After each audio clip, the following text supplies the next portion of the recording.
Hello dear students. तो आज हम क्लास 11th में चैप्टर नंबर 3 स्टार्ट करने जा रहे हैं, जो कि है motion in a straight line. अभी क्या है, हमें एक सीधे रास्ते पे चलना है, इधर या उधर नहीं, एक सीधे रास्ते को फॉलो करेंगे। उसी के बारे में चर्चा करने अब हम जा रहे हैं। तो इसके अंदर सबसे पहला टॉपिक है, हम मैकेनिक्स के बारे में बात करेंगे। मैकेनिक्स क्या होता है? तो ये मैकेनिक्स वो मैकेनिक्स नहीं है, मोटर को सही करने वाला मैकेनिक्स नहीं। मैकेनिक्स क्या है? ये फिजिक्स की एक ब्रांच है।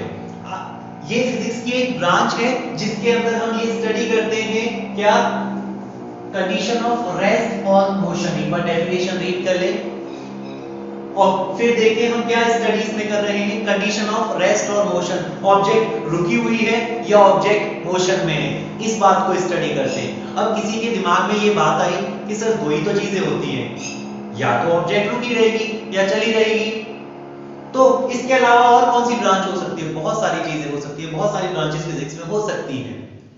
ऑप्टिक्स, जिसमें हम लाइट को स्टडी करते हैं। न्यूक्लियर फिजिक्स, जिसमें हम एटम्स के बारे में पढ़ते हैं। लेकिन अभी हमें वहां से मतलब नहीं है, हम मैकेनिक्स के साथ डील करेंगे, जिसमें ऑब्जेक्ट या तो चल रही होगी या फिर रेस्ट में होगी, रुकी हुई होगी। अब मैकेनिक्स के भी हमने 3 टाइप यहां देखे हैं। सब ब्रांचेस हैं मैकेनिक्स की, ये सब ब्रांचेस हैं और ये सब ब्रांच हैं। कौन कौन सी? स्टैटिक्स, जब it is the branch of mechanics that deals with the study of object at rest. अगर ऑब्जेक्ट रेस्ट में है और उसकी स्टडी आप कर रहे हो, रेस्ट में हो सकती है, और रेस्ट में होने के उसके क्या कारण हो सकते हैं, इन सारी बातों को, जबकि ऑब्जेक्ट रेस्ट में है आप स्टडी अगर कर रहे हो, तो ये स्टैटिक्स के अंडर में आता है। अब वो ऑब्जेक्ट के रेस्ट में होने के कारण ऐसे हो सकते हैं, या तो कोई फोर्स ना लगा हो उस पे, या बहुत सारे फोर्सेस लगे हो, और वो सारे के सारे फोर्सेस कैसे हो? इक्विलिब्रियम में हो। इक्विलिब्रियम बोले तो नेट फोर्स सभी का जीरो होना चाहिए। ये जितने भी फोर्सेस लगे उनका नेट फोर्स जीरो होना चाहिए। इन सबको हम स्टडी करते हैं स्टैटिक्स के अंदर। ऑब्जेक्ट रुकी हुई बोले तो स्टैटिक्स के अंदर, अब चलती हुई बोले तो काइनेमेटिक्स और डायनेमिक्स दोनों के अंदर। काइनेमेटिक्स की डेफिनेशन रीड कर। It is the branch of mechanics that deals with the study of motion of object. इसमें हम ऑब्जेक्ट की मोशन के बारे में स्टडी करते हैं। ऑब्जेक्ट चल रही होगी, इसके अंदर हम स्टडी करेंगे। Okay, without considering the cause of motion, हमें वजह नहीं जाननी है कि वो क्यों चल रही है। अरे आम का गुठली क्यों गिनता है? तो यहां भी सेम ऐसा ही है। ऑब्जेक्ट मोशन में है, ठीक है, क्यों है मोशन में वो नहीं जानना। मोशन में है, हमने मान लो आपसे कहा कि साहब 5 मीटर पर सेकंड की वेलोसिटी से बॉल को फेंका है, बताओ 5 सेकंड बाद कहां होगी? तो ठीक है, निकाल लेंगे हम, ठीक है, हम निकाल लेंगे। हमें ये बिल्कुल जानने की जरूरत नहीं है वो 5 मीटर पर सेकंड वेलोसिटी कहां से आई, या कौन कौन से ऑब्जेक्ट के ऊपर फोर्स लग रहे हैं, बिल्कुल कोई जरूरत नहीं है उनको जानने की। ओके, तो ये हो गया काइनेमेटिक्स मोशन में। अब डायनेमिक्स चलते हैं, यहां भी मोशन होगी, ऑब्जेक्ट की मोशन के बारे में स्टडी करेंगे, लेकिन बंधु यहां हम उस वजह को भी देखेंगे जिसकी वजह से ऑब्जेक्ट चल रही है। So it is the branch of mechanics that deals with the study of motion of object taking into consideration the cause of motion. किस वजह से मोशन हो रही है उसको भी स्टडी हम करेंगे। जैसे किसी बॉल को हमने ऊपर फेंका, देख गई ऊपर, अब बॉल ऊपर जा रही है, हमसे पूछा जाए कि बताओ कितने मैक्सिमम कितनी हाइट तक ये जाएगी, ठीक है, हम निकाल लेंगे।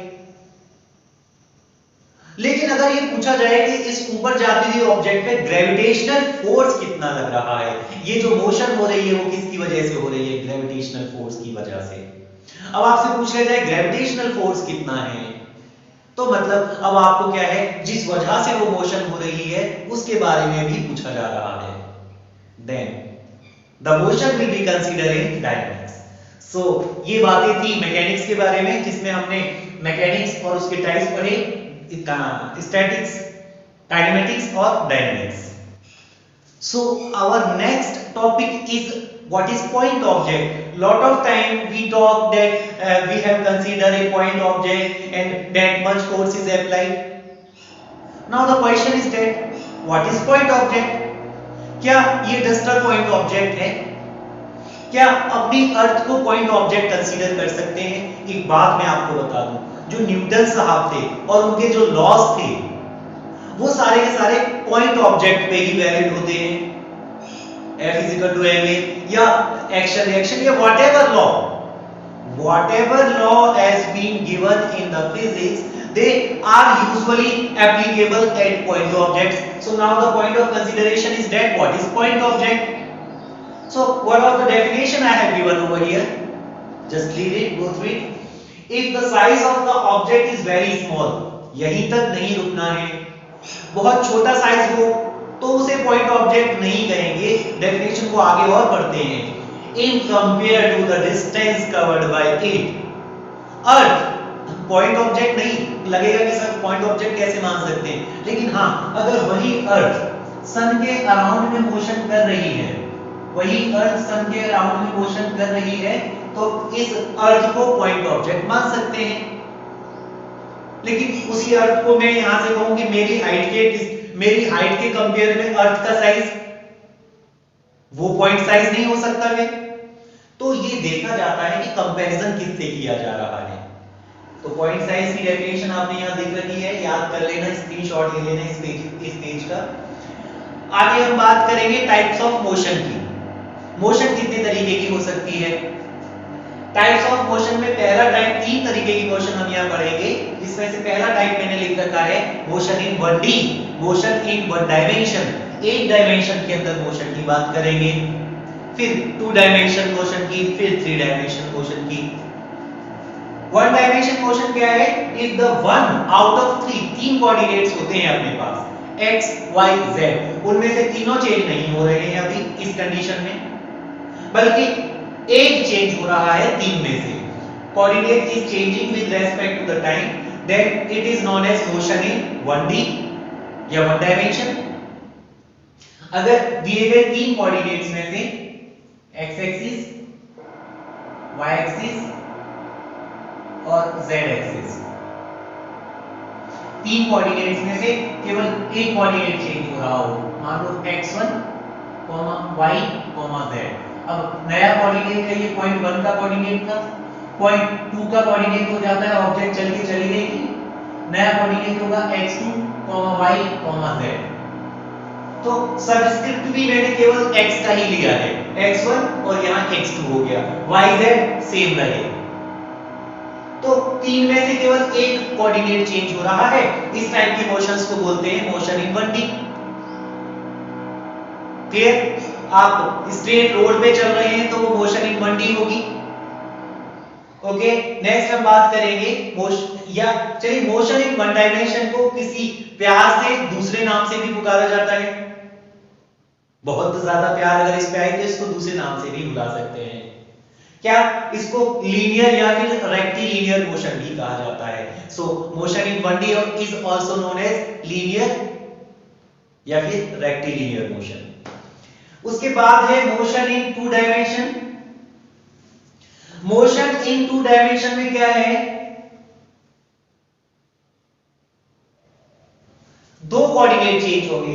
If the 2 out of 3 coordinate is changing with respect to the time, अभी क्या है, टाइम के साथ 2 कोऑर्डिनेट्स चेंज होंगे, then it is known as motion in 2D।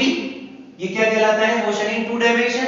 इसी को प्यार से कहा जाता है motion, it is also known as motion in plane. Plane मतलब हवाई जहाज के अंदर मोशन नहीं, प्लेन मींस किसी सतह के ऊपर मोशन। जैसे ये रूम का फर्श है, मैं मान लो x एक्सिस पे नहीं जा रहा, पर्टिकुलर x एक्सिस में नहीं जा रहा, मैं पर्टिकुलर y एक्सिस पे नहीं जा रहा, बल्कि मैं बीच में ऐसे करके जा रहा हूं, तो वो मोशन इन प्लेन कहलाती है, जिसमें x और y दोनों कोऑर्डिनेट चेंज हो सकते हैं। या फिर आप सिंपली ये कहेंगे कि 2 कोऑर्डिनेट्स चेंज होंगे, 2 कोऑर्डिनेट यहां पे चेंज होते हैं। तो मोशन इन 2 डायमेंशन के अंदर कोई भी 2 कोऑर्डिनेट चेंज होंगे, वही पहले की तरह x एक्सिस अपना y एक्सिस और ये प्यारा z एक्सिस। ऑब्जेक्ट की पोजीशन यहां थी मान लो, फिर यहां पहुंच गया ऑब्जेक्ट, यहां x1, y1, z, ये इनिशियल पोजीशन थी पॉइंट 1 की। अब ऑब्जेक्ट मस्त एकदम घूम घाम के उधर चली गई। तो प्लेन में मोशन हो रही है ना, एक्स वाई कोऑर्डिनेट्स चेंज हो रहे हैं ना, जेड एक्सिस पे कोई फर्क नहीं है अभी भी। तो नए कोऑर्डिनेट है x2, y2, z। तो आप देख सकते हैं पॉइंट नंबर 2 के कोऑर्डिनेट और पॉइंट नंबर 1 के coordinates. Only the two coordinates has been changed. The third coordinate is still same. It has not been changed. This type of motion is known as motion in two dimension, or it is also known as motion in plane. Motion in plane, वो वाला plane नहीं, वो plane नहीं सतह। Okay, next है motion in three dimension। अभी क्या है, आने दो, तीनों डायमेंशन को चेंज कराने दो। तो if the three out of three coordinate is changing with respect to the time, then it is known as motion in three dimension। और इसको बड़े प्यार से कहते हैं motion in space. Motion in space, जैसे फ्लाइट है, टेक ऑफ कर रही है, टेक ऑफ करते टाइम वो एक्स वाई कोऑर्डिनेट भी उसके चेंज होंगे, और क्योंकि हाइट भी चढ़ रहा है तो z कोऑर्डिनेट भी उसका चेंज होगा, मतलब तीनों कोऑर्डिनेट उसके चेंज होंगे। Such type of motion is known as motion in 3D। 3D का डायग्राम इसी में मैं इंक्लूड कर देता हूं। इसी में हम ये बोल देते हैं कि राइट नाउ तीनों कोऑर्डिनेट चेंज हो रहे हैं, x1 y1 z1 x2 y2 z2। 3D का डायग्राम प्रॉपर बना के वो मेंशन करना थोड़ा सा टिपिकल है। मैंने ये बता दिया कि z का कोऑर्डिनेट भी इसमें चेंज हो रहा है, ये कुछ हाइट भी चढ़ रहा है। वो हाइट यहाँ नहीं दिख सकती, अदरवाइज वो पॉइंट यहाँ बनाना पड़ेगा स्पेस में मेरे को। वो क्या है, अभी इतनी टेक्नोलॉजी मेरे पास है, तो यही काम चलाओ। x1 y1 z1 से नए कोऑर्डिनेट होंगे मोशन इन 3D के अंदर, x2 y2 और z2। क्या कहलाता है ये प्यार से, मोशन इन स्पेस। तो डियर स्टूडेंट्स, अब जिस मुद्दे पे हम बात करने वाले हैं वो डिस्टेंस और डिस्प्लेसमेंट। तो ये जो चैप्टर है इसमें जैसे जैसे टॉपिक आते जाएंगे वैसे वैसे तेरे दिमाग में बात आएगी, ये तो पढ़ा है, लेकिन जैसे जैसे तू इस चैप्टर के एंड में जाएगा तब भी तुझे ऐसा ही लगेगा। तो अभी डिस्टेंस और डिस्प्लेसमेंट के बारे में बात करेंगे। क्लास 9 में थोड़ा बहुत आपने पढ़ रखा है, थोड़ा बहुत ही अब पढ़ना है हमें। इट इज द डिस्टेंस क्या होता है, it is the length of actual path covered by the object during its motion. और डिस्प्लेसमेंट क्या होता है, it is the length of path covered by the object in a particular direction. एक example से समझते हैं। मान लो ये एक सर्कुलर पाथ है, पॉइंट ए है, पॉइंट बी है, पॉइंट सी है। पॉइंट ए से सी तक जाना है, पॉइंट ए से सी तक जाना है, ऐसे गया एक person A B C, okay, ऐसे करके गया। अब डिस्टेंस, अब जब वो वापस आया उससे पूछा गया या उसको बताया गया कि भाई तूने इतनी डिस्टेंस चली, तो उसके द्वारा चली गई डिस्टेंस होगी, डिस्टेंस इक्वल टू होगा पाथ एबीसी।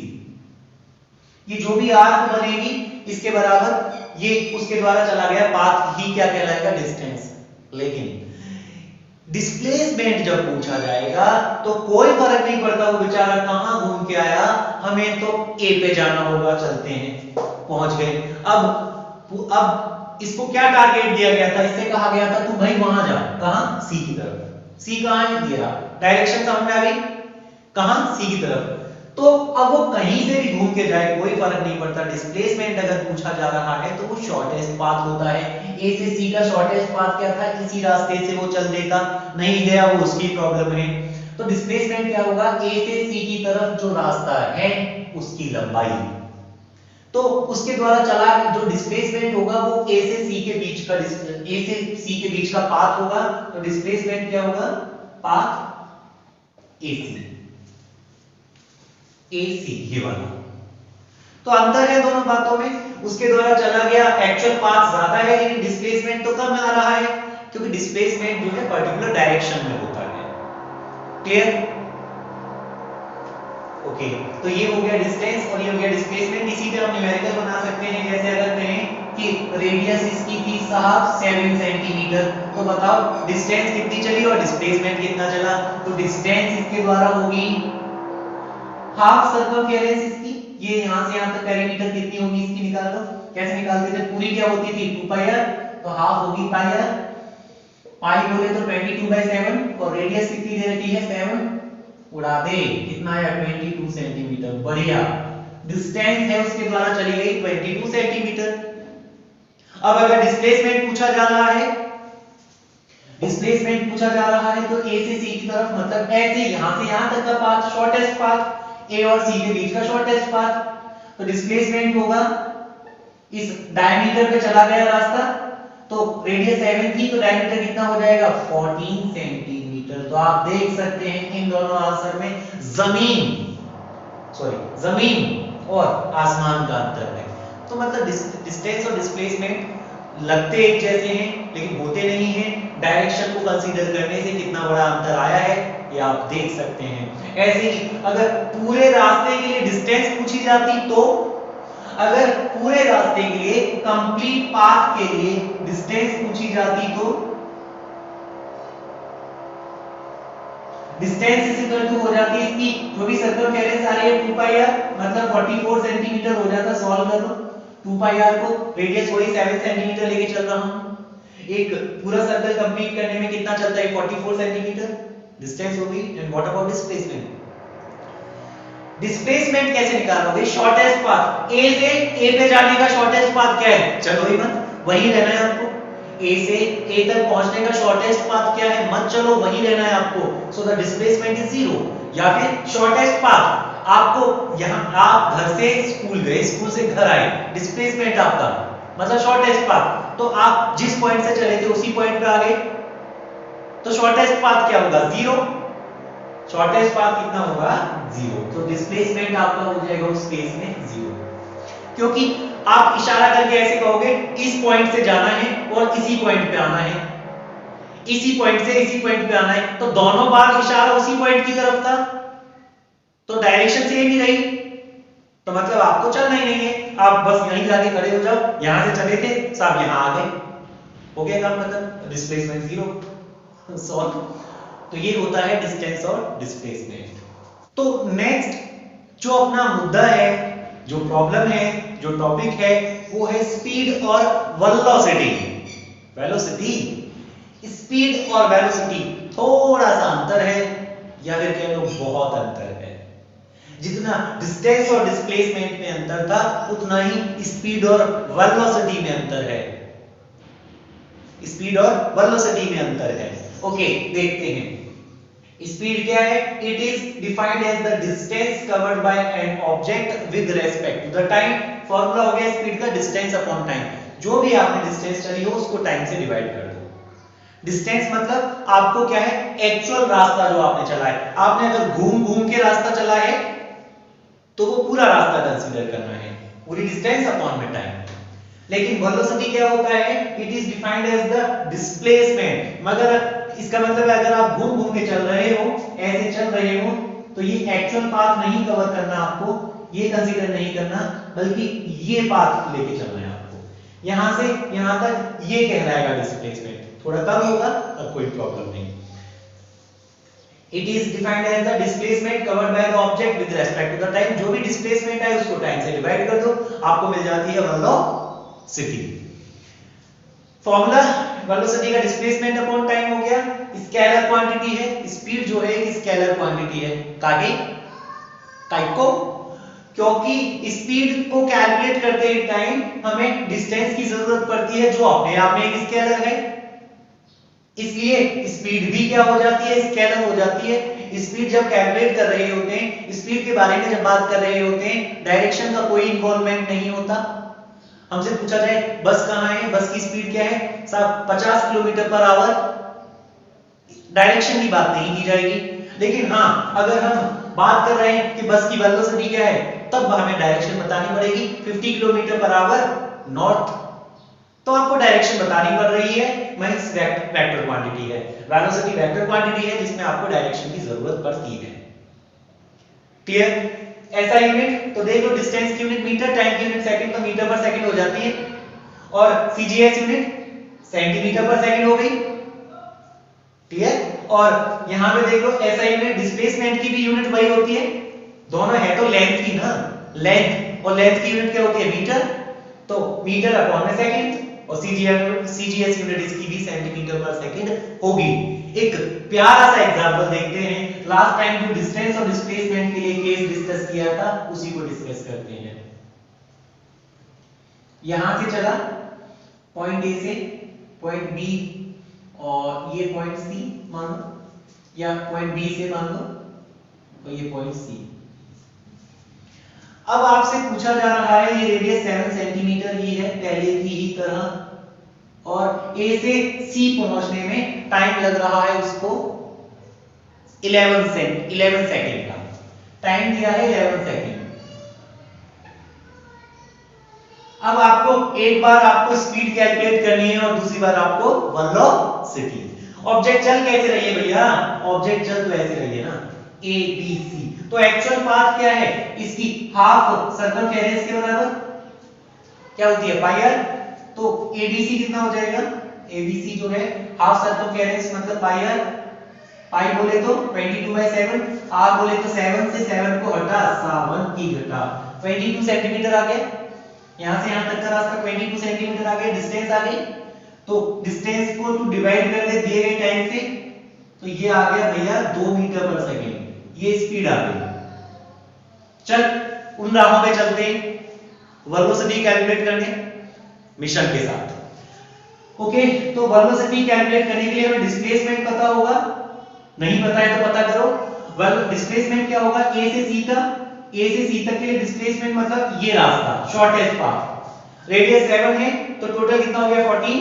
तो वेलोसिटी हो जाएगी डिस्प्लेसमेंट कितना है 14 अपॉन में टाइम कितना दिया है 11। इसे सॉल्व करके 1 पॉइंट जो भी कुछ आए तो ये 1 पॉइंट समथिंग और ये 2 मीटर पर सेकंड।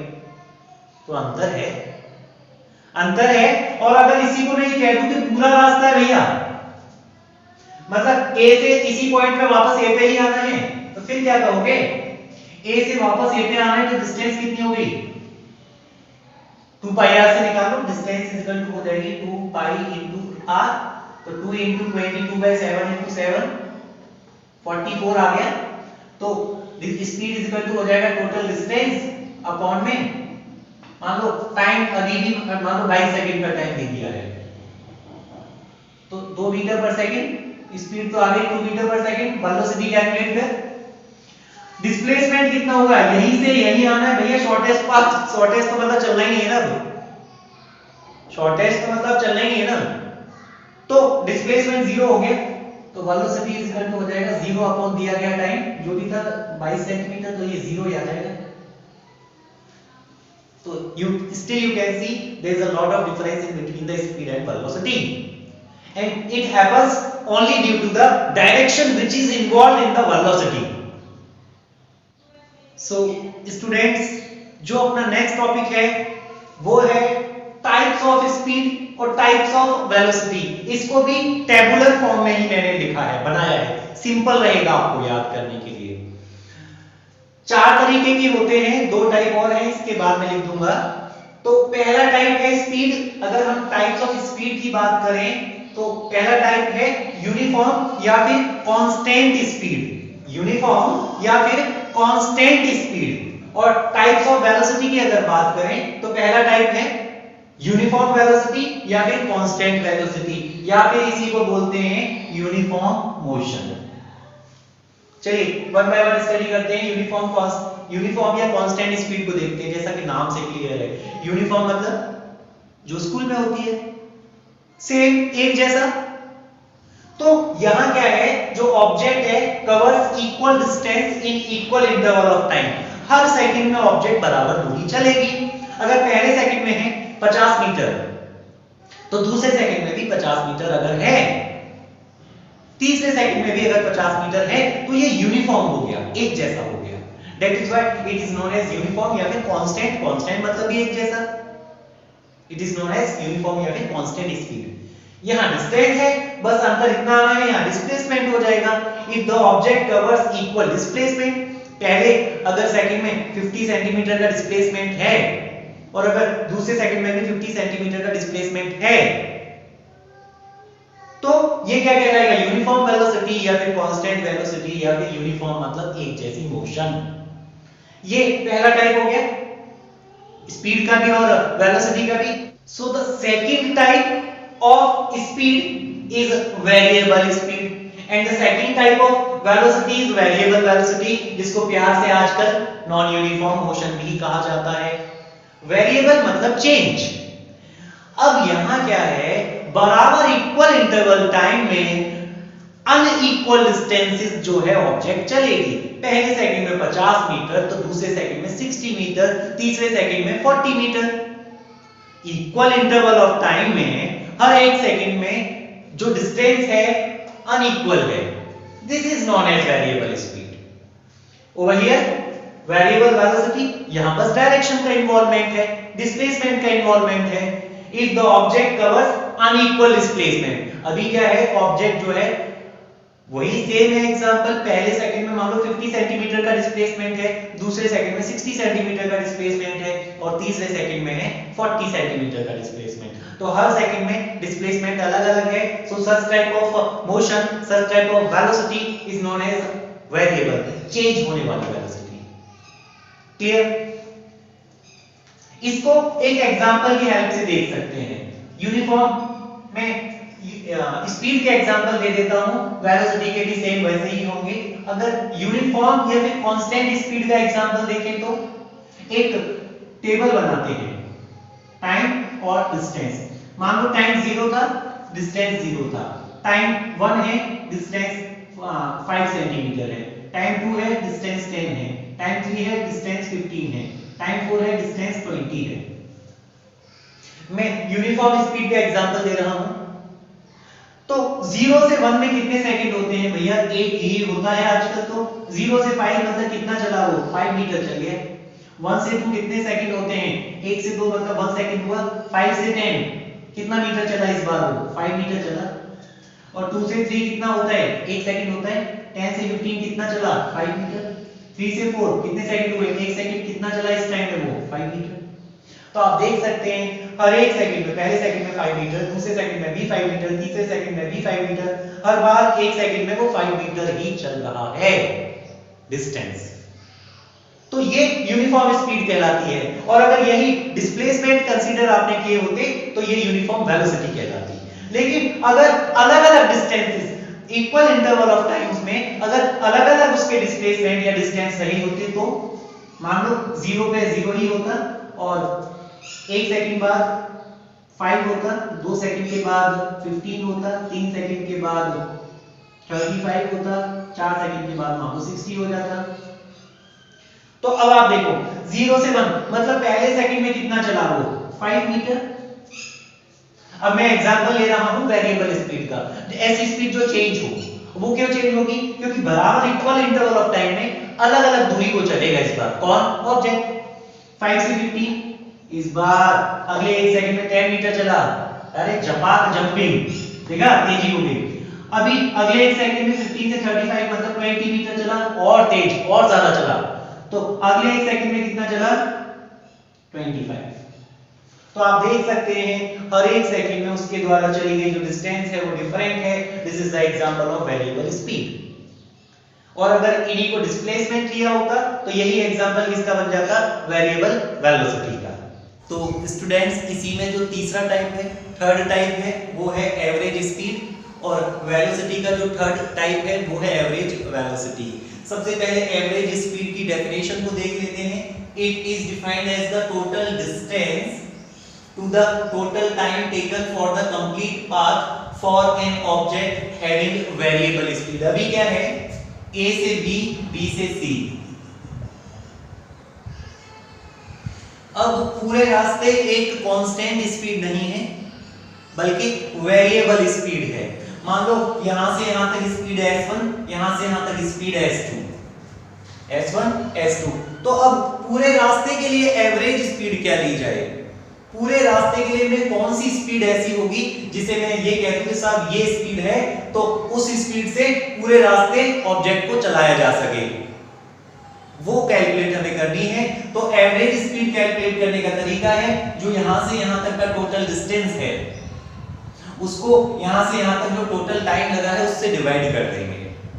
सेम अगर वेलोसिटी की हम बात करें तो it is defined as the total displacement. Average velocity की हम बात कर रहे हैं तो total displacement to the total time taken for the complete path for an object having variable speed। अभी क्या है, यहां पर भी ऑब्जेक्ट जो है उसकी वेलोसिटी अलग अलग है। a से b वेलोसिटी v1 मान लो और b से c वेलोसिटी v2 मान लो। a b c ये दो रास्ते हो गए, a से b और b से c। पहले रास्ते में वेलोसिटी v1, दूसरे रास्ते में वेलोसिटी v2। तो ओवरऑल वेलोसिटी क्या होगी, एवरेज वेलोसिटी क्या होगी, पूरे रास्ते के लिए कौन सी ऐसी वेलोसिटी होगी जिसे मैं अगर मान लूं तो उसका सेम इफेक्ट होगा जैसा कि इन दोनों का इंडिविजुअली है, उसी को कहते हैं average velocity. Average velocity equal to होता है यहां से यहां तक का डिस्प्लेसमेंट, जो भी टोटल डिस्प्लेसमेंट रहे उसको टोटल टाइम से डिवाइड कर दो। कैसे कैलकुलेट करेंगे, पहले यहां से यहां तक का डिस्प्लेसमेंट पता करना होगा, फिर यहां से यहां तक का डिस्प्लेसमेंट दोनों को जोड़ देना होगा, अपॉन में यहां से यहां तक का टाइम प्लस यहां से यहां तक का टाइम। अब इसी में मैं आपको बहुत इंपॉर्टेंट केस स्टडी बताने जा रहा हूं, और वो केस स्टडी क्या है, दो केस मैं कंसीडर करूंगा। पहला केस है मान लो a से b और b से c, ये रास्ता a से b और b से c। अभी मैंने ये मान लिया कि a से b तक की डिस्टेंस और b से c तक की डिस्टेंस सेम है। और दूसरा केस जो मानूंगा वो स्पीड की ही बात कर रहा हूं, ऐसा मत सोचना इस साइड में बना रहा हूं तो वेलोसिटी के लिए बात कर रहा हूं, स्पीड की ही बात कर रहा हूं। अगले बार में ये कहूंगा कि a से b, b से c, वापस से मैंने इस पूरे रास्ते को दो पार्ट्स में डिवाइड किया है, लेकिन a से b का रास्ता और b से c का रास्ता सेम नहीं है, ये लेंथ बराबर नहीं है। इस बार मैंने टाइम बराबर लिया है, यहां से यहां तक भी टाइम t, यहां से यहां तक भी टाइम t। ध्यान देना, मैं एवरेज वेलोसिटी का ही या फिर एवरेज स्पीड के ही कैलकुलेशन करना चाहता हूं, लेकिन मेरे को दो कंडीशन दी गई है, अलग अलग कंडीशंस हैं। पहली कंडीशन में कह रहा है कि अगर डिस्टेंस सेम हो और वेलोसिटी अलग अलग है, मान लो यहां से यहां तक की स्पीड है s1 और यहां से यहां तक की स्पीड है s2, सेम यहां पे a से b तक की स्पीड है s1 और a से b तक की स्पीड है s1 और b से c तक की स्पीड है s2। मतलब a से b और b से c स्पीड तो अलग अलग है, लेकिन पहले केस में डिस्टेंसेस को सेम रखा गया था, दूसरे केसेस में टाइम को सेम रखा गया है। फॉर्मूला क्या होता है एवरेज स्पीड का, एवरेज स्पीड का फॉर्मूला होता है total distance upon total time. तो गौर फरमाना, डिस्टेंस अपॉन टाइम। तो एक केस में ऐसा बनाऊंगा जिसमें डिस्टेंस सेम रखूंगा, डिस्टेंस अपॉन टाइम। एक केस ऐसा बनाऊंगा जिसमें मैं टाइम सेम रखूंगा। मैं ये कह रहा हूं a से b अगर 10 सेकंड है तो b से c भी 10 सेकंड लग रहा है। अब दोनों ही केसेस में अलग अलग मुझे एवरेज स्पीड पता करनी होगी, एक शॉर्टकट बनाना होगा, शॉर्ट ट्रिक बनानी होगी, फॉर्मूला बनाना होगा जो कि आपको याद भी रखना है, आगे बार बार इसको डेराइव नहीं करेंगे। पहली कंडीशन पे चलते हैं, केस वन है इफ डिस्टेंस सेम। अगर डिस्टेंस सेम है, और केस टू क्या है, इफ टाइम सेम। दोनों ही जो रास्ते हैं उनमें टाइम सेम लगा है यहां। तो इस केस की बात करते हैं, एवरेज स्पीड का फॉर्मूला क्या होता है, s average is equal to average speed is equal to total distance. तो टोटल डिस्टेंस कितनी हो गई, ab प्लस bc, मतलब d प्लस d बोले तो 2d अपॉन में टोटल टाइम। टोटल टाइम ये मान लो यहां से यहां तक का टाइम t1 है और यहां से यहां तक का टाइम t2 है, तो टोटल टाइम हो गया t1 प्लस t2। अब t1 और t2 का कैलकुलेशंस करो, कैसे करेंगे, 2d की जगह तो 2d आ गया, t1 यहां से यहां तक का टाइम इज इक्वल टू क्या होता है, डिस्टेंस अपॉन वेलोसिटी। तो यहां से यहां तक की डिस्टेंस तो d है ना, तो डिस्टेंस d, t1 का कैलकुलेशन कर रहा हूं, डिस्टेंस d अपॉन में स्पीड कितनी है s1। ओके, ऐसे ही t2 कितना होगा, यहां से यहां तक की डिस्टेंस कितनी है d और टाइम कितना लगा और स्पीड कितनी है s2। सॉल्व कर लो, तो ये हो जाएगा 2d और d यहां से कॉमन ले लो, कॉमन लेने के बाद बचा 1/s1 प्लस 1/s2। d से d को कैंसिल कर दो, s1 s2 का एलसीएम s1 पर इसका एलसीएम आ गया s1 s2 जो कि ऊपर चला जाएगा नीचे क्या बचा रहेगा S1 प्लस S2। तो ये बहुत इंपॉर्टेंट फॉर्मूला मैं आपको आपकी लाइफ में ऐड करने के लिए बोल रहा हूं। थोड़ा सा पुरानी यादें, पुराना डेटा दिमाग से ऑफ कर, इसको फीड कर, सेव कर। तो ये फॉर्मूला आ रहा है, मतलब जो यहां स्पीड रही 2s1 into s2 अपॉन में s1 प्लस s2। तुझे क्या दूरी थी, क्या टाइम था, कुछ मतलब नहीं, तुझे यहां की दूरी, बस तेरे को कंडीशन ये है कि डिस्टेंसेस a से b और b से c की सेम है। तो यहां की वेलोसिटी मल्टीप्लाई दूसरे पाथ में वेलोसिटी का मल्टीप्लाई 2 अपॉन में दोनों का सम। क्लियर? केस 1 कंप्लीट ओवर, आते हैं केस 2 पे। ऐसे ही इस केस में s एवरेज क्या होगा, total distance s1 plus s2 upon में टोटल टाइम। तो बढ़िया है, टाइम तो सेम है, t plus t is equal to 2t और 2t। ये बात देखते हैं। अब s1 का कैलकुलेशन कर। अरे भाई यहां से यहां तक की दूरी, डिस्टेंस, लेंथ, पाथ कितना होगा? तो दूरी is equal to distance is equal to formula होता है स्पीड। यहां से यहां तक की स्पीड क्या मान रखी है, सॉरी ये डिस्टेंसेस हमने a से b की डिस्टेंस को वापस चेंज कर रहा हूं थोड़ा सा, a से b की डिस्टेंस को d1 मान ले और b से c तक की डिस्टेंस को d2 मान ले। तो ये हो जाएगा s average is equal to total distance, तो total distance d1 plus d2 upon में टाइम से 2t था ये। ओके, अब ये डिस्टेंस का कैलकुलेशन करना है, d1 कितना होगा, डिस्टेंस इज इक्वल टू होता है स्पीड इनटू टाइम। स्पीड कितना है, a से b तक के स्पीड कितनी थी s1, ओके, और टाइम कितना लग रहा है t, प्लस d2 कितना होगा, d2 इज इक्वल टू होगा b से c तक की स्पीड s2 और टाइम कितना लग रहा है t, s2 into t by 2t। t common ले ले, नीचे वाले t से कैंसिल कर दे, क्या बचा s1 plus s2 by 2 s average. तो भैया बंधु यहां हमारे पास एवरेज स्पीड का फॉर्मूला आ चुका है, जिसमें दोनों ही जो पाथ थे a से b और b से c, टाइम उनके लिए सेम था। दूरी से तो ये, टाइम से तो ये। क्लियर? तो ये शॉर्ट ट्रिक्स हैं, फॉर्मूले याद रखने। आपको न्यूमेरिकल्स में दिया जाएगा कि दोनों ही रास्तों का टाइम सेम है, एवरेज वेलोसिटी कैलकुलेट करो तो दोनों वेलोसिटीज को जोड़ के 2 से डिवाइड कर देना। आपसे अगर कहा जा रहा है कि दोनों ही रास्ते सेम हैं तो इस वाले फॉर्मूला से कैलकुलेट करो।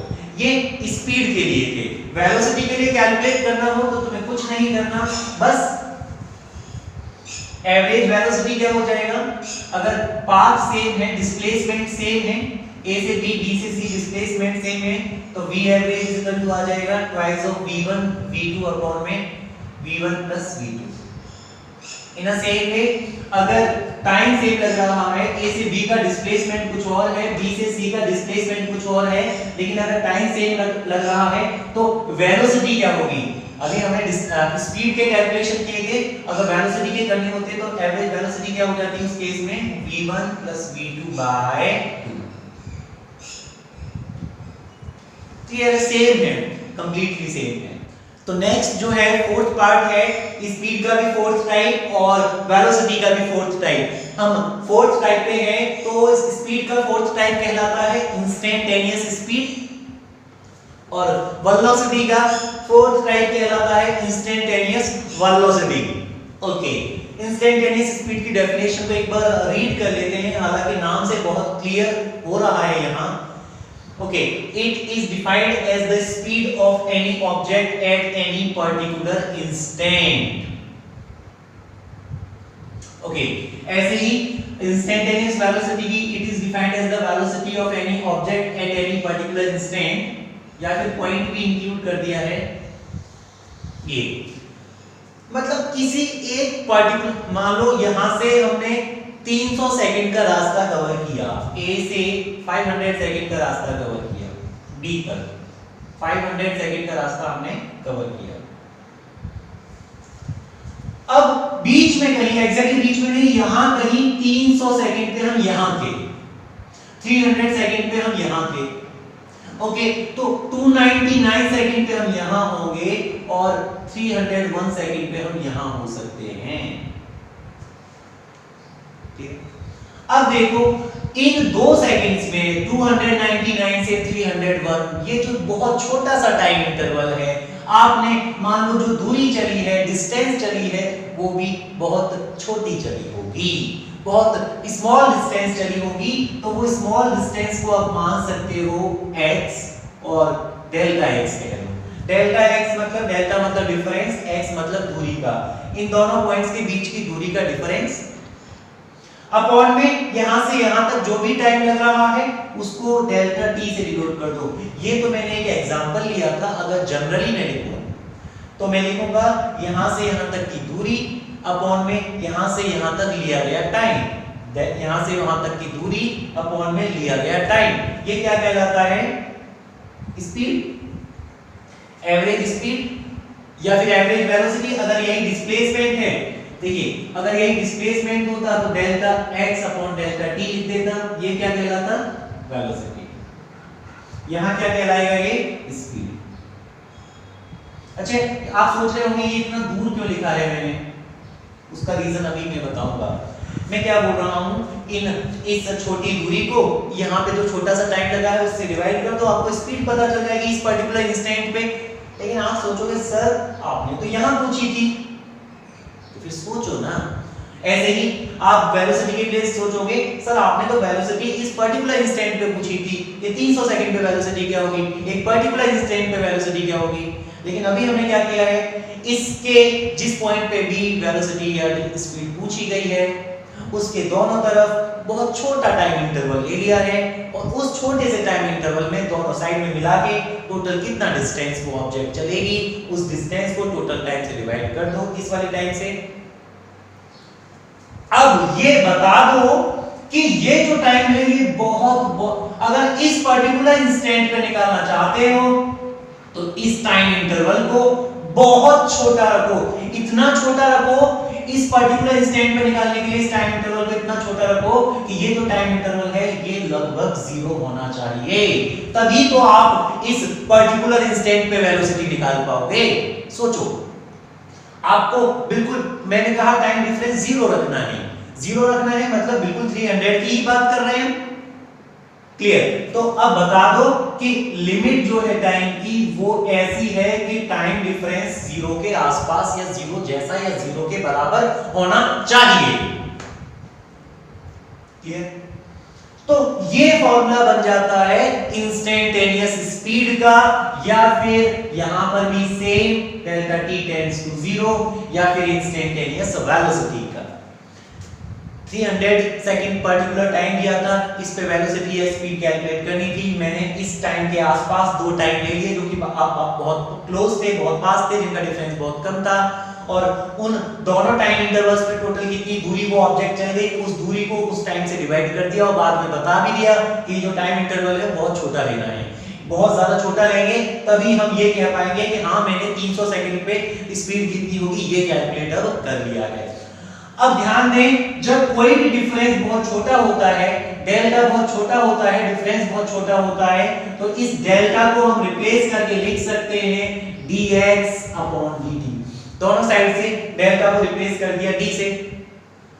आप सोचोगे उससे क्या फर्क पड़ता है? फर्क पड़ता है, डेल्टा चेंज को शो करता है, और स्मॉल d अगर लगा दिया इसके साथ मतलब बहुत छोटा चेंज, और वो बहुत छोटा चेंज लेना है यहां हम पहले ही बता चुके हैं। तो अब आपको ज्यादा नहीं सोचना, आपको ध्यान रखना है स्पीड का फॉर्मूला है इंस्टेंटेनियस स्पीड का, limit delta t tends to 0, delta t tends to 0 delta x upon delta t, जिसकी वैल्यू होती है dx अपॉन dt के बराबर। और dx अपॉन dt को कैसे रीड करते हैं? फर्स्ट डेरिवेटिव या फिर इसको डिफरेंशिएशन भी कहते हैं, ये जो हमें लगा रखा है इसको डिफरेंशिएशन भी कहते हैं या फिर डेरिवेटिव भी कहते हैं। इंटीग्रेशन और डिफरेंशिएशन आप मैथमेटिक्स में आगे पढ़ेंगे, जहां न्यूमेरिकल्स में जरूरत होगी मैं वहां पे एक्सप्लेन पूरा कर दूंगा। इसे बोलते हैं डेरिवेटिव। तो ये हो गया फर्स्ट डेरिवेटिव ऑफ किसका? डिस्टेंस का। किसके रेस्पेक्ट में? टाइम के। with respect to time. Okay, same यहाँ पे delta x upon delta d, यहाँ पे क्या है, ये डिस्प्लेसमेंट है, छोटा डिस्प्लेसमेंट, और वो छोटा डिस्प्लेसमेंट में जो छोटा टाइम लगा है डेल्टा t यहाँ पे लिख दिया है। इसी को क्या लिख सकते हैं, dx अपॉन dt। ये हो गया वेलोसिटी का फॉर्मूला। इसको ऐसे भी रीड कर सकते हैं, first derivative of displacement with respect to the time, या डिफरेंशिएशन ऑफ डिस्प्लेसमेंट, डेरिवेटिव को डिफरेंशिएशन भी कहते हैं, differentiation of displacement with respect to the time. Clear है कहानी? इसी तरीके से यहाँ पे अपने आप एक लाइन लिख देना, डिफरेंशिएशन या फिर first derivative of displacement with respect to the time. और व्हीकल के अंदर, जो व्हीकल होता है आपका, उसके अंदर स्पीडोमीटर, स्पीडोमीटर जो है वो आपको उस पर्टिकुलर इंस्टेंट पे आपके व्हीकल की, गाड़ी की स्पीड बताता है। तो स्पीडोमीटर वो डिवाइस है जो कि स्पीड को उस पर्टिकुलर इंस्टेंट पे बताती है। क्लियर? तो ये थे स्पीड और वेलोसिटी, और दोनों को मैंने कंपैरेटिव फॉर्म में पढ़ लिया, थोड़ा सा अंतर था इसलिए कंपैरेटिव फॉर्म में पढ़ लिया। तो आगे जो अपना एकदम मस्त टॉपिक है वो है एक्सेलरेशन, जो कि बहुत सुना सुना आपको लग रहा होगा। आप सोच रहे होंगे ये तो काफी बार आपने सुना है। एक्सेलरेशन क्या होता है, एक बार डेफिनेशन के थ्रू चलते हैं। It is defined as the rate of change of velocity. ये बहुत इंपॉर्टेंट यहां हो जाता है, चेंज ऑफ वेलोसिटी। कोई कार है, अगर वो लगातार 50 मीटर पर सेकंड की स्पीड से या वेलोसिटी से चल रही है, 50 मीटर पर सेकंड की कांस्टेंट वेलोसिटी से चल रही है, मतलब उसकी वेलोसिटी चेंज नहीं हो रही है। चेंज नहीं हो रही है तो एक्सेलरेशन नहीं होगा। लेकिन 50, उसके बाद 55, उसके बाद 60 मीटर पर सेकंड की वेलोसिटी उसकी चेंज हो रही है, तो फिर उसमें एक्सेलरेशन होगा।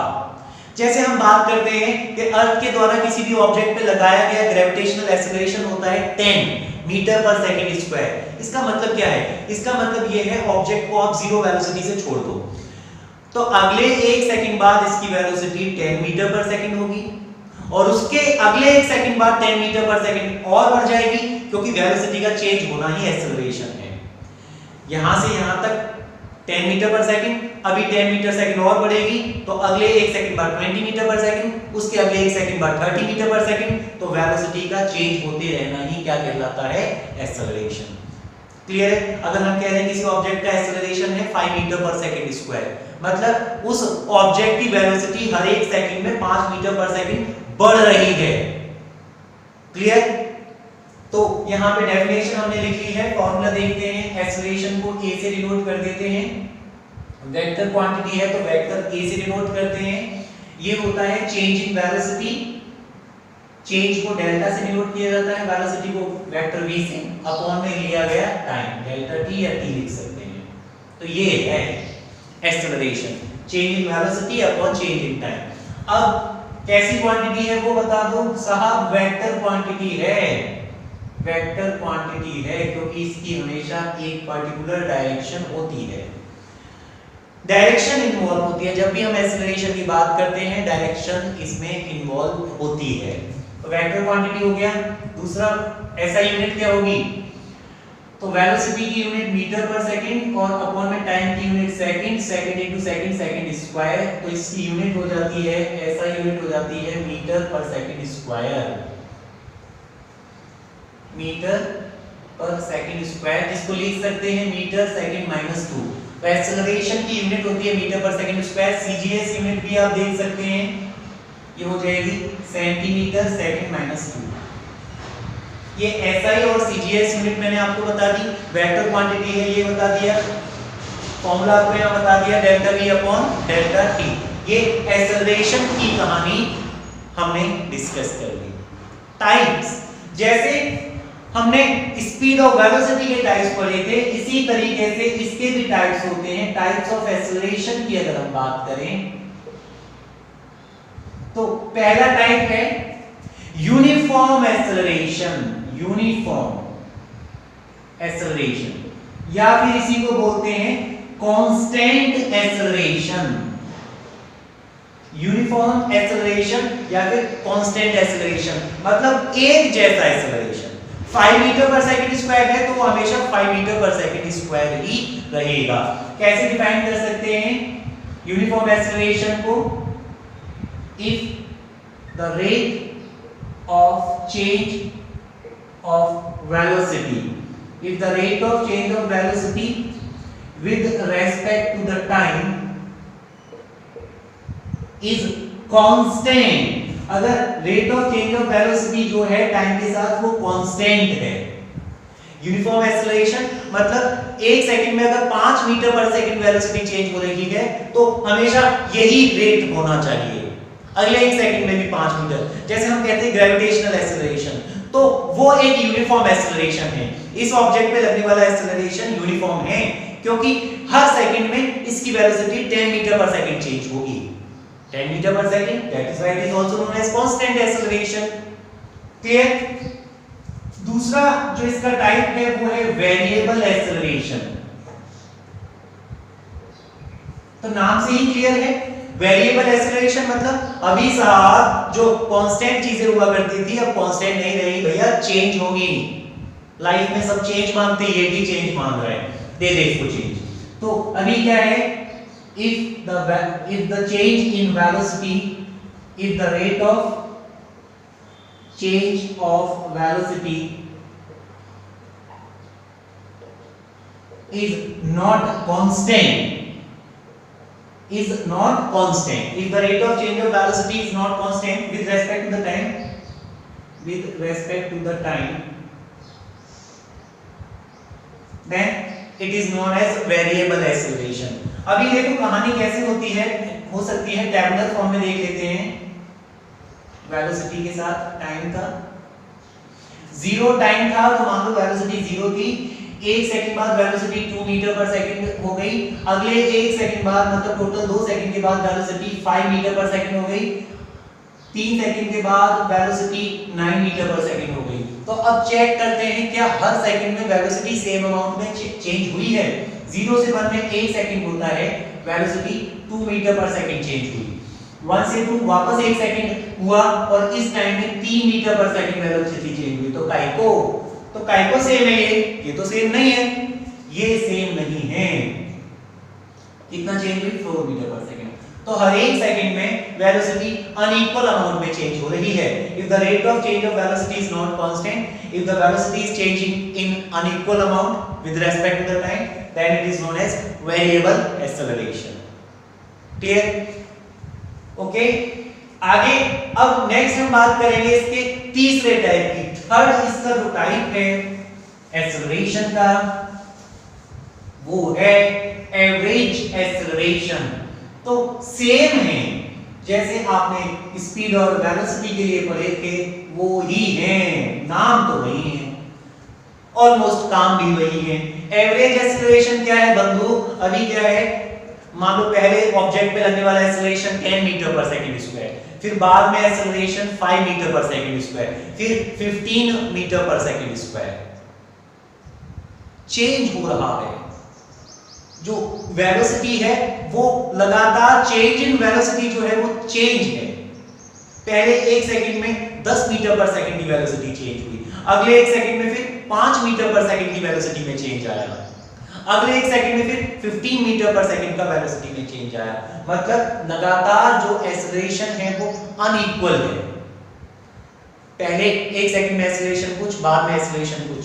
तो अब पूरे रास्ते के लिए एवरेज एक्सेलरेशन का कैलकुलेशन कैसे करेंगे? तो सिंपल है, it is defined as the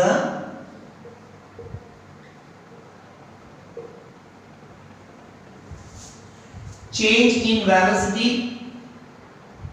अब चेंज इन वेलोसिटी भी कौन सा, मैं आपको बता दूं, ब्रैकेट में लिख रहा हूं, final velocity minus initial velocity. It is defined as the change in velocity, final velocity minus initial velocity. It is defined as the ratio लगाएंगे हम, it is defined as the ratio of change in velocity to the total time. अब जो भी final change है velocity में, initial velocity मान लो initially object 5 meter per second से स्टार्ट की थी, और बीच में कोई भी वेलोसिटी चेंज होके मान लो थोड़ी देर बाद 10 मीटर पर सेकंड हो गई, फिर वेलोसिटी 15 मीटर पर सेकंड हो गई और फाइनली वेलोसिटी मान लो 20 मीटर पर सेकंड है। तो अब एक्सेलरेशन कैसे निकालेंगे? एक्सेलरेशन कैसे निकालेंगे? यहां तो हालांकि इक्वल अमाउंट में चेंज हो रही है, टोटल 4 सेकंड का टाइम है, तो वैसे भी आप देख सकते हो हर एक सेकंड में कितना चेंज हो रहा है 5 का, तो एक्सेलरेशन 5 आना चाहिए।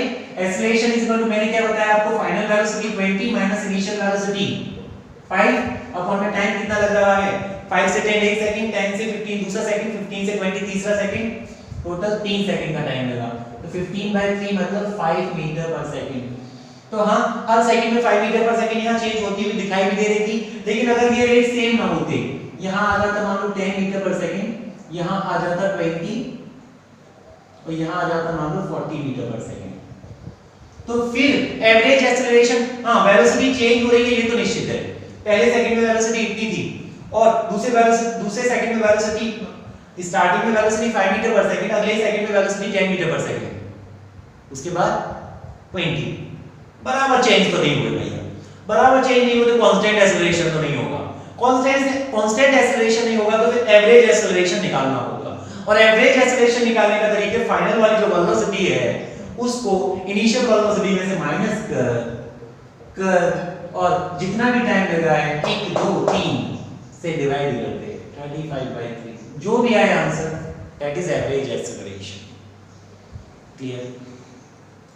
तो एवरेज एक्सेलरेशन की हमने बात कर ली, और ये एवरेज एक्सेलरेशन कब कैलकुलेट किया जाता है? जब पूरे रास्ते कांस्टेंट एक्सेलरेशन ना हो, चेंज इन वेलोसिटी जो है सेम अमाउंट में ना हो, अलग-अलग अमाउंट में वेलोसिटी अगर चेंज हो रही है, कांस्टेंट एक्सेलरेशन अगर नहीं है, तो फिर हमें एवरेज एक्सेलरेशन निकालना पड़ता है पूरे रास्ते के लिए।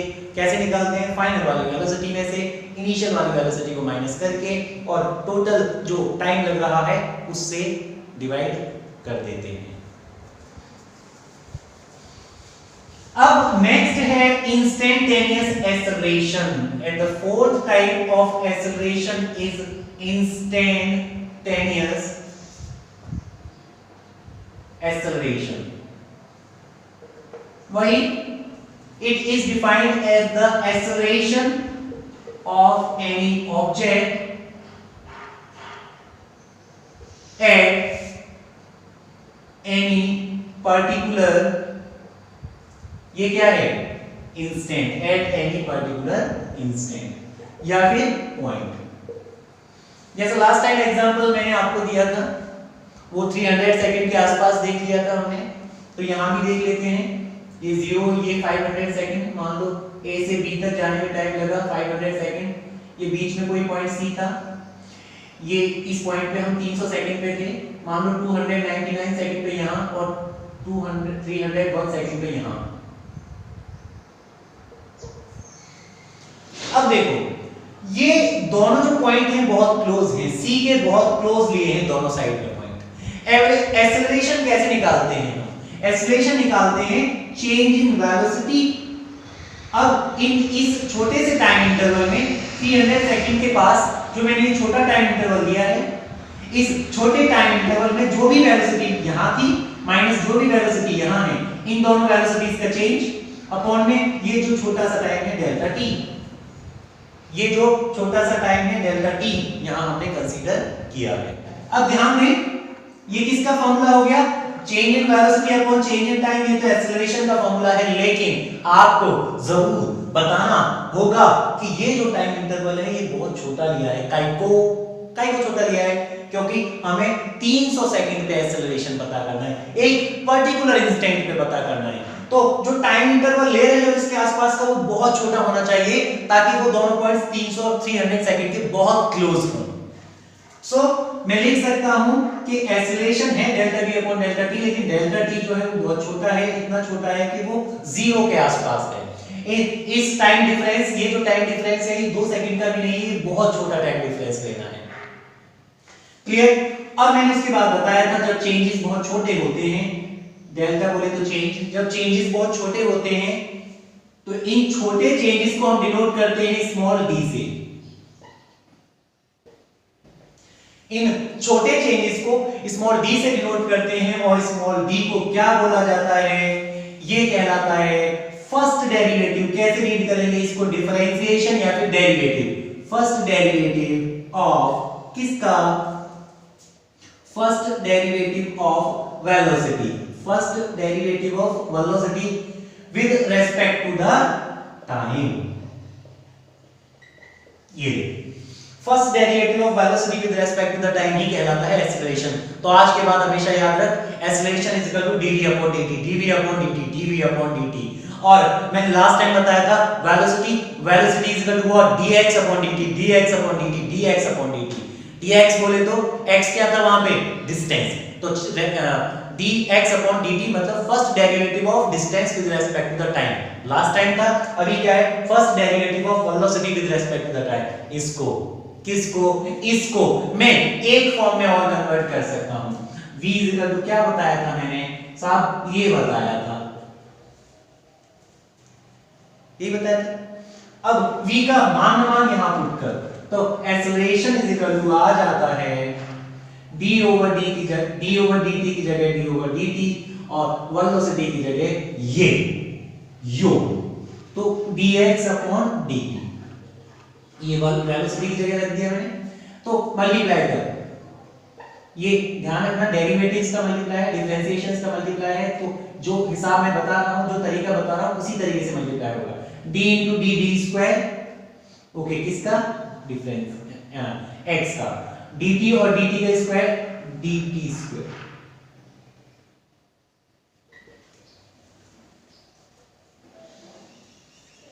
ऐसे करके लिखा जाता है इसको, d square x upon dt square. अब इसको रीड कैसे करेंगे, देखिए इसको रीड करने का तरीका है सेकंड डिफरेंशिएशन।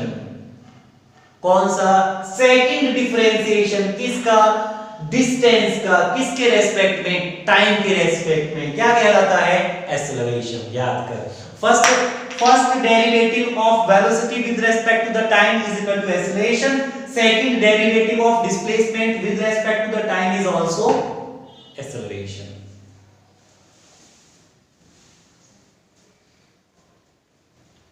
तो आज की बात यही कंप्लीट करेंगे हम। मिलता हूं नेक्स्ट क्लास में, तब तक के लिए आपसे जय हिंद, जय भारत।